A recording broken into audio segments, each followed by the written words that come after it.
This meeting is being recorded. Ok, diz que essa reunião está sendo gravada. Eu acho legal que essa lâmpada aqui, gente, eu estou iluminada, né? A luz do céu, eu tenho que apagar, ficou escuro. Então, vocês imaginem que é recados do além, né? Eu estou sendo iluminada para falar aqui. É que eu acho que eu sou tão branca que estourou a imagem. Deve ser isso. Bom, então vamos lá. Nós estamos no estudo 10 de Lucas, né, o capítulo 5. Hoje nós vamos terminar o capítulo 5, de 27 a 39. E é interessante o estudo de hoje. Eu acho todos interessantes, desculpa aí, entendeu? Mas cada um, eu aprendo um troço mais louco aqui. Então, o que acontece aqui? Nós já estudamos, né? Quem ainda não, quem está pegando o bonde andando, né? Mas nós já estudamos os evangelhos. Nós estudamos primeiro o de João, aí depois nós fomos para Mateus, fomos para Marcos, e agora nós estamos estudando o último, que é o de Lucas. Então, existem algumas coisas que é em comum nos outros evangelhos, né? Que são 4 pessoas descrevendo o mesmo evento. Então, sempre uma coisa assim, dá uma diferençazinha de data, de cronologia, mas se você coordenar, você vai ver que são as mesmas coisas. E aqui, Lucas vai começar a contar quando ele separou Levi. E o que acontece com Levi? Levi era cobrador de impostos, assim como Mateus, que também era cobrador de impostos, tá? Mas o que acontecia? O cobrador de impostos era o cara mais odiado, porque ele tinha que cobrar. Suponhamos, Roma mandava ele cobrar 10, era para Roma, e ele tinha autorização para colocar o quanto ele quisesse. Então, eles eram ricos, por quê? Ele podia cobrar o quanto quisesse. Então, nós vemos que Zaqueu era cobrador de impostos, né? Tanto que Zaqueu era muito rico e roubava. E ele fala, tanto que quando ele encontrou com Jesus, ele falou, vou restituir tudo que eu peguei. Mateus era cobrador de impostos. E nós vemos assim, que legal, porque nós vemos que Jesus chamou, olha só a turminha, olha a galera, Pedro era fina flor, né, gente? Pedro acho que era um bruto, que ele ia pensar depois que fazia, né? Meteu a espada na orelha de um, então Pedro era intenso. Nós temos João, que todo mundo fala que o João é bonzinho, é calminho. Gente, ele era chamado de filho do trovão. Você acha que alguém que é chamado de filho do trovão é uma pessoa mansa, boazinha? Não, ele devia ser também de temperamento. Nós vemos, acho que nós falamos umas 2 lições para trás, que tinha o Simão Pedro e o Simão Zelote. E é uma coisa que eu fui descobrir agora, eu não sabia o que era Zelote. O Zelote, ele era uma organização terrorista de judeu para matar romano. Então, qualquer um que não fosse judeu era, sabe, tipo, não vamos dar nome aos bois, mas uns árabes, né? Uns judeus terroristas, que achavam que tinha que matar o povo, tá? Então, esse chamava a ordem dos zelotes. Então, Simão, tinha o Simão Pedro e o Simão os zelotes. E tinha Mateus, que era cobrador de impostos, e Levi também. Mas olha por que Jesus foi chamar Levi. Vamos lá, a primeira pergunta diz o seguinte, qual o problema de Jesus ter chamado Levi, e qual a atitude dele? Gente, olha como Lucas resumiu isso aqui. Ele diz o seguinte, no 27 e 28. Passadas estas coisas, saindo, viu um publicano chamado Levi, assentado na coletoria, e lhe disse, segue-me. E ele se levantou e, deixando tudo, o seguiu. Agora, me diz uma coisa. O que passou na cabeça desse cara para ele estar sentado lá na coletoria, tá recebendo lá as granas, passou Jesus e falou, me segue. Ele levantou, largou tudo e foi. Imagina, gente, vamos colocar as ideias loucas da minha cabeça, né? Vamos colocar no lugar dele. O que será que ele estava pensando naquele momento? Que veio Jesus, que era um revolucionário, que todo mundo tinha as opiniões mais diversas a respeito dele, e ele simplesmente deixou tudo e seguiu. E aí, a gente fica brigando com os nossos irmãos, né? Irmão, os primos, vizinhos, para ter uma vida. Vamos seguir a Cristo, e fica teimando, e o cara é resistente, então, sabe por quê? Quem convence é o Espírito Santo. Então, enquanto nós estivermos lutando para convencer uma pessoa, você não vai conseguir. Porque a nossa obrigação é pregar o evangelho. Ai, mas aquele já ouviu o evangelho, não importa, vai ouvir de novo. Ai, mas hoje em dia, no mundo, todo mundo já ouviu de Cristo, mas não importa, eu vou falar de novo. E no momento certo, o Espírito Santo vai tocar e vai convencer. Então, a nossa função é falar. E Jesus foi e chamou. Gente, ele foi lá para a coletoria, tá? Levi estava sentado lá e ele foi lá e falou: me vem e me chama. Ele era um publicano, vem e me chama e me segue. E ele seguiu. E aí, olha a estratégia de Jesus. Então, nós vamos pensar aqui: por que será que ele chamou Lucas? Chamou o Levi e podia ter mais um bando de gente lá do lado. Olha só, na próxima pergunta, o que aconteceu depois? Depois que Jesus chamou Levi, ele levantou e foi. Então, lhe ofereceu Levi um grande banquete na sua casa, e numerosos publicanos e outros estavam com eles à mesa. Levi ficou tão encantado com o que aconteceu, que ele fez um jantarzão, chamou todos os colegas de trabalho, sabe os amigos do escritório? Chamou todo mundo para estar à mesa junto com Jesus. E aí nós vamos ver a hipocrisia dos crentes. Vocês me permitam que eu estou falando assim, nem é do crente, vou falar do crentino, né? Porque tem o crente e o crentino, né? Aqui, os religiosos, vamos falar dos religiosos, né? E que nós vamos ver bem aqui agora, até que ponto é o seu evangelho puro, pregar as boas novas a qualquer um, ou você quer escolher quem é que vai para a sua igreja? Ai, eu não quero esse aí, encontrar com esse aí no céu. Então, você quer que um vá para o inferno, então, né? Porque o céu é tão bom que não vai caber aquele pessoa, né?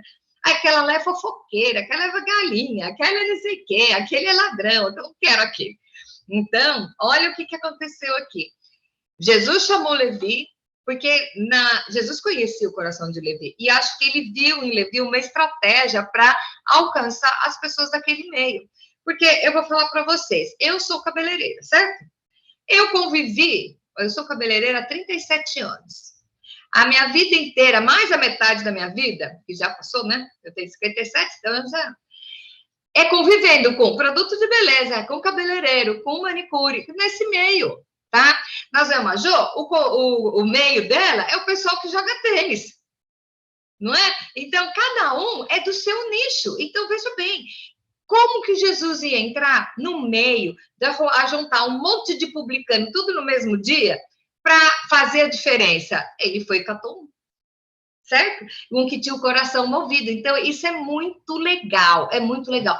Uma vez eu vi um cara descrevendo, ele era todo tatuado, motoqueiro, aquele pessoal assim, descabelando as tatuagens, aquele pessoal assim meio, né? E ele se converteu, e ele juntava os motoqueiros num salão e chamava um pastor para pregar. E o pastor falava assim, ai meu Deus, eu tenho até medo de entrar aí, porque se um falar uma coisa atravessada, era todo mundo armado, de arma e de faca, era todo pessoal quente mesmo.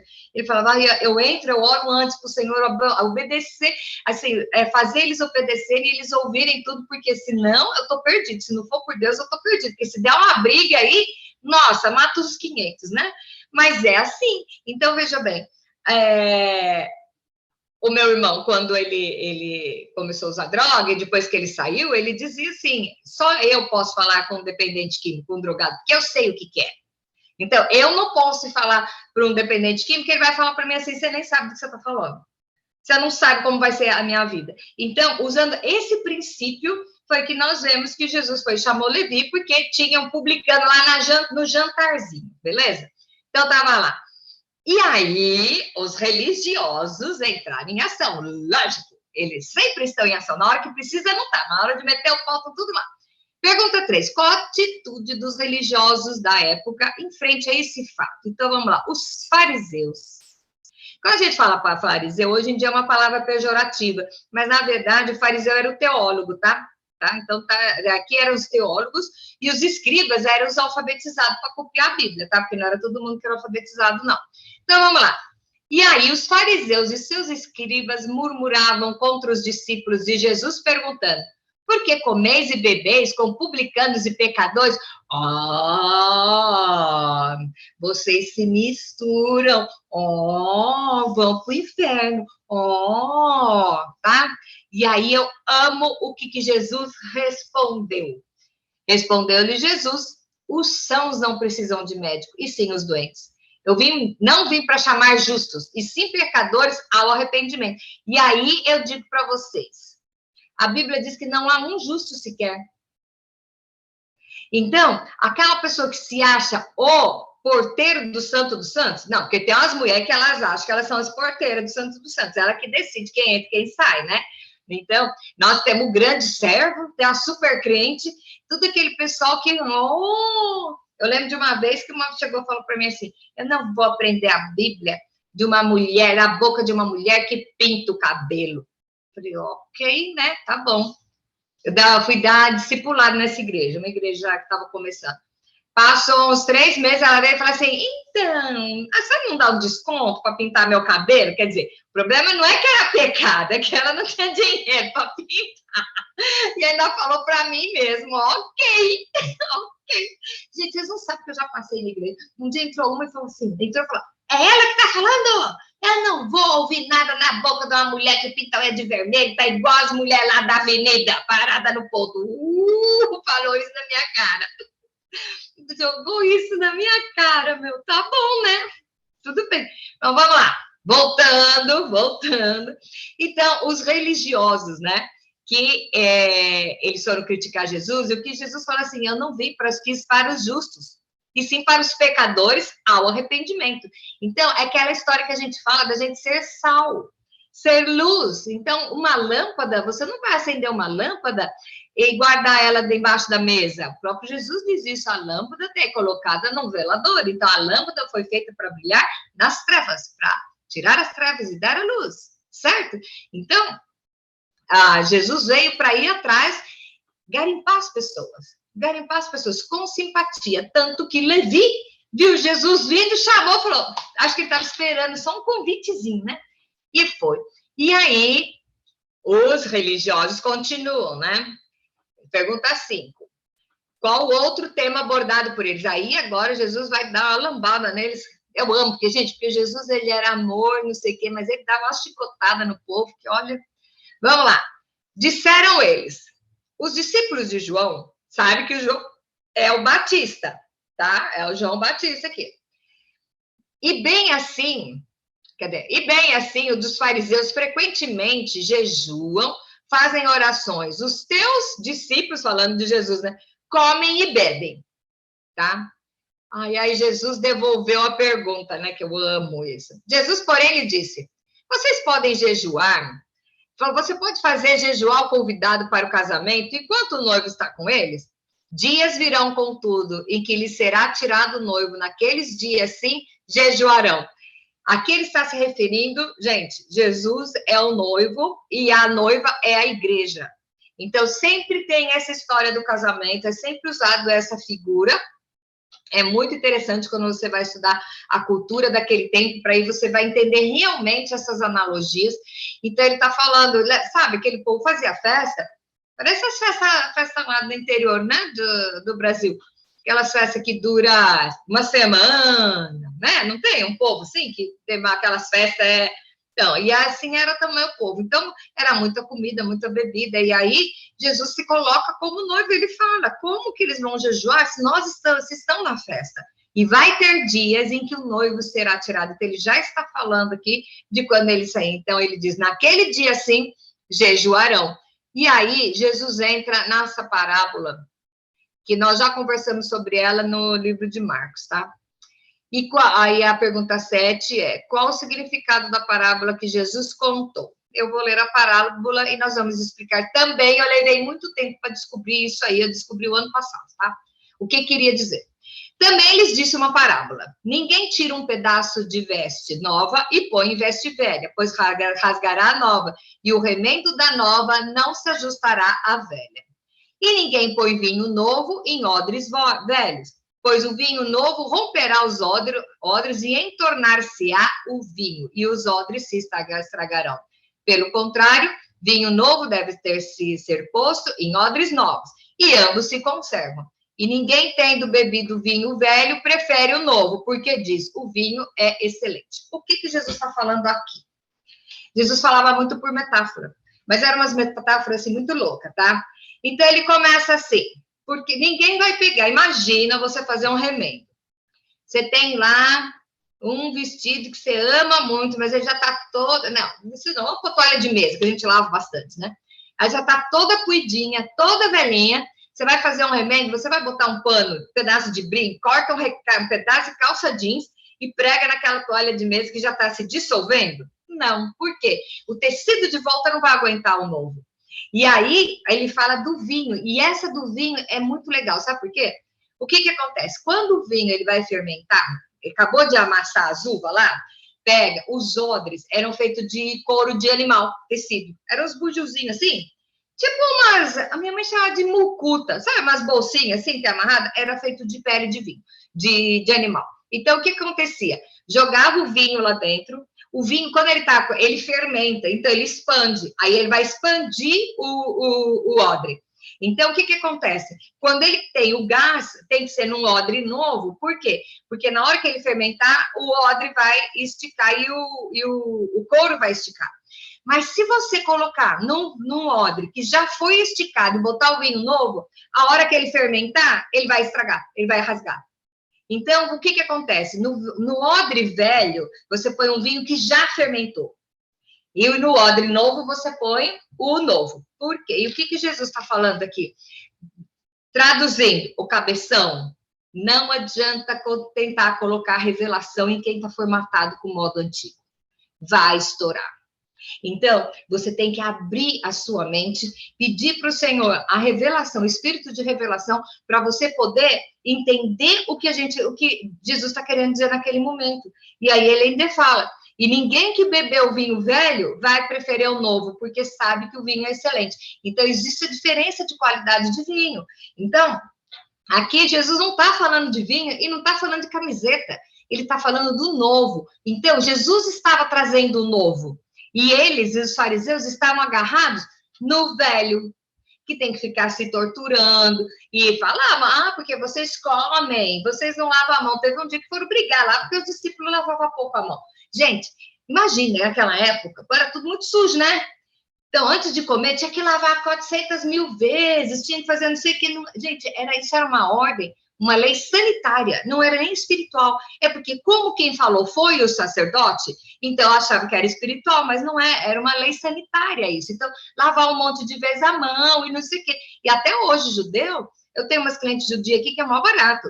Tipo assim, não, tem os rituais, esse negócio, tudo eles fazem, são os antigos. Hoje a gente já sabe que não há essa necessidade. Né? Então, tem que lavar a mão, mas não precisa 400.000 banhos, porque hoje o mundo é outro. Então, é exatamente isso que Jesus está falando. Ele veio trazer o novo, e aquele povo estava assim, ó. E ainda tem gente que continua assim, e se escandaliza. Eu fico imaginando, se Jesus chegasse hoje em dia, como que ele ia ser? E será que as igrejas iam aceitar Jesus? Será que Jesus ia chegar lá com aquele jeitão todo? Gente, ó, vamos fazer umas contas aqui. Ele morreu com 33 anos, certo? Tá. Ele tinha uma galera. Imagine você com 30 anos. Gente, eu lembro, achava que tá tudo de bom, assim, novinha, gatinha miau, né? Com 30 anos, o que acontecia? A gente tinha turma. Era um jovem, Jesus era um jovem. Então, quando você vê aquelas fotos, aquele desenho lá, né, da Santa Ceia, que ele assim, com aquela cara de paisagem, gente, eu não acredito que era assim. Jesus era um jovem, Jesus tirava sarro da cara do povo, Jesus estava sempre com a galera dele, curtia com a cara do pessoal, sumia quando precisava, dava lambada quando precisava. E eu não sei se já tem aí no Brasil, deve ter a série The Chosen. Ah, tô com a camiseta deles, ó. The Chosen, é muito legal você assistir, porque mostra, eu tô apaixonada por aquele ator, porque ele mostra, assim, um Jesus, gente como a gente, e transbordando um amor, cada olhada que ele dá, eu acho que é aquilo mesmo. Até eu coloquei no meu Facebook, vou até botar no grupo para vocês verem, que fizeram uma montagem que é a ovelhinha assim, a ovelhinha falando para Jesus, e a ovelhinha assim, então eu tenho muito pecado, então eu não posso ir, não sei o quê. E a ovelhinha paradinha assim. Aí Jesus pega, dá uma piscadinha e fala tipo assim, tá tudo bem, entendeu? Desmonta, né? Desmonta. Então, esse era Jesus. Jesus, ele ia atrás, ele não escolhia você pelo que você sabia. Tanto que ele tinha Lucas, que era médico, e tinha Pedro, que devia desenhar o nome com um pedaço de pau, né? Então, ele tinha pessoas diferentes, porque ele escolheu o quê? Aonde ele poderia colocar cada um deles. Então, nós vemos aqui, Mateus e Levi eram cobradores de impostos e estavam lá junto com João, estava junto com André, que eram pescadores, Pedro. E aí, eu te pergunto assim, né? Será que Jesus, se ele passasse aqui e chamasse a gente para ir atrás dele, a gente ia largar tudo e ir? Não ia, gente. Fala sério, a gente não vai. Ai, tá bom, te vejo lá no domingo. Nossa, encontrei com um cara, falou tanta coisa boa, mas não sei, né? Vamos devagar, né? Então, como será a nossa atitude hoje? É uma das perguntas que eu tenho para nós, e hoje eu falo para vocês, mas é para mim também. Será que se Jesus viesse no meu trabalho e falasse, me segue, eu ia largar tudo, ia atrás dele, e ainda chamar todos os meus amigos para fazer um jantar, para que aquilo que eu recebi possa passar para os meus amigos também? E nós estamos vendo que o tempo está se encolhendo, né? O tempo está chegando. Qual é o meu papel? Eu sou simpatizante, eu acho que os crentes estão tudo certo, a igreja é o melhor lugar, ou será que eu já estou realmente comprometida ao ponto de saber que meu nome vai ser chamado? Porque, de repente, Jesus pode... Eu creio que nós somos a geração do arrebatamento, tá? Eu creio que nós não vamos... Sério, pelas coisas que eu estou vendo agora, não sei se acontecer alguma coisa, né? Mas, assim, nos próximos, acho que não aguenta mais 30 anos. Essa geração não aguenta. Pelo jeito que está, pela velocidade que está, o negócio está indo. Então, o que acontece? Se você chega agora e olha para trás e vê o que eu posso fazer de diferente nesse tempo, está acabando. Então, eu vou ficar me conformando, eu vou ficar, não, no fim tudo dá certo. Como é que é a historinha que eu já ouvi, que é a história do capeta, isso aí, viu? Ai, Deus é amor, então ele não vai condenar ninguém. Pode ficar do jeito que você quiser, que Deus é amor, mas é fogo consumidor. Também, entendeu? Então, hoje Jesus é o nosso advogado. É ele que derramou o sangue dele sobre nós. E qual é a sua responsabilidade em relação a isso? O que você pode colaborar com o reino de Deus para que as outras pessoas recebam o mesmo que você recebeu? Ou seu egoísmo não dá para tanto? E aí, eu vou mais longe agora é uma lambada em mim também. Você sabia que a sua vida é a Bíblia que muita gente está lendo? Tem muita gente que não tem noção do Evangelho. Ele vai conhecer o Evangelho pelo seu testemunho. Como está sendo o seu testemunho? Você está sendo testemunha ao ponto de levantar da coletoria e seguir? Ou você, deixa eu tirar uma folga de crente hoje, aí domingo eu volto. A gente faz isso. Eu tô com depressão hoje, então, o mundo tá horrível, então, ninguém me ama, ninguém me quer, deixa eu ficar aqui fechado no quarto, deixa eu morrer. Aí, no final de semana, veste a roupinha de crente, vai lá para a igreja, tudo entregarei, bando de hipócrita. Tava chorando há uns dias atrás, tá? Então, até que ponto o nosso evangelho é vivo na nossa vida?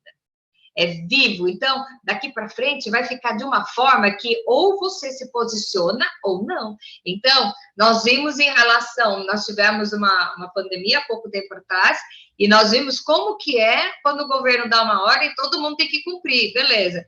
E se vier uma ordem que vai contra a nossa fé? Vou dar um exemplo assim, a partir de amanhã todo mundo tem que fumar maconha. Entendeu? Um exemplo esdrúxulo, mas uma coisa que vai contra. Será que você tem peito suficiente para falar, eu não vou negar. Eu não vou negar. Ser fiel até a morte. Gente, a Bíblia, lá Jesus não fala para João, seja perfeito até a morte, eu dar-te a coroa da vida. Não, Jesus fala, ser fiel. O que é fiel? Tentar obedecer. Ser fiel àquilo que você aprendeu, aquilo que você conhece. Eu sou fiel, então eu sei que não pode roubar. Então eu não vou roubar.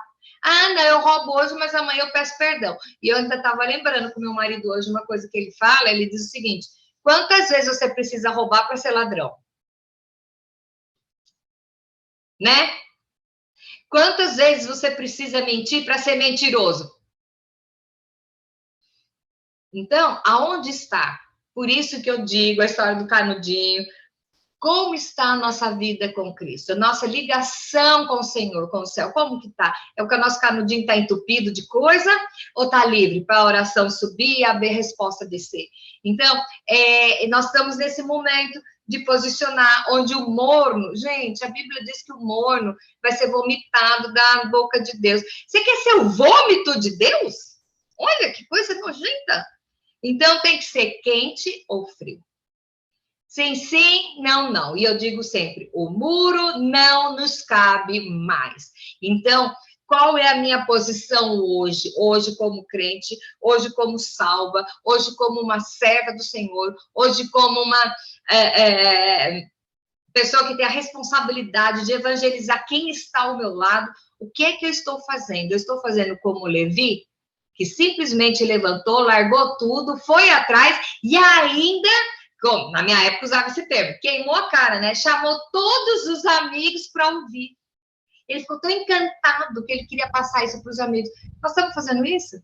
Você está fazendo isso no seu trabalho, na sua casa, no bairro que você está? Ou a gente está perdendo tempo em criticar? Ai, porque o batista não sei o quê. Ai, porque o metodista não sei o quê. Ai, porque o universal não sei o quê. Ai, porque o católico não sei o quê. Não, não, não, não.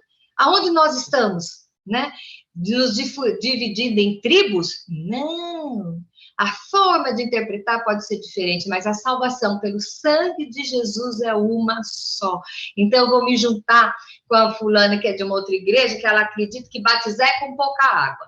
Ou eu acredito que é com muita água. Deixa a água de lado, que é um símbolo, e vamos pregar a salvação de Cristo, sabe? Então, com quem que nós temos que nos ajuntar agora? Nessa época, nós vamos precisar uns dos outros, daqui para frente mais e mais. Nós vamos ser confrontados a nos posicionar. Então, é assim, e não vai dar volta para ficar bem com todo mundo? Você vai ficar.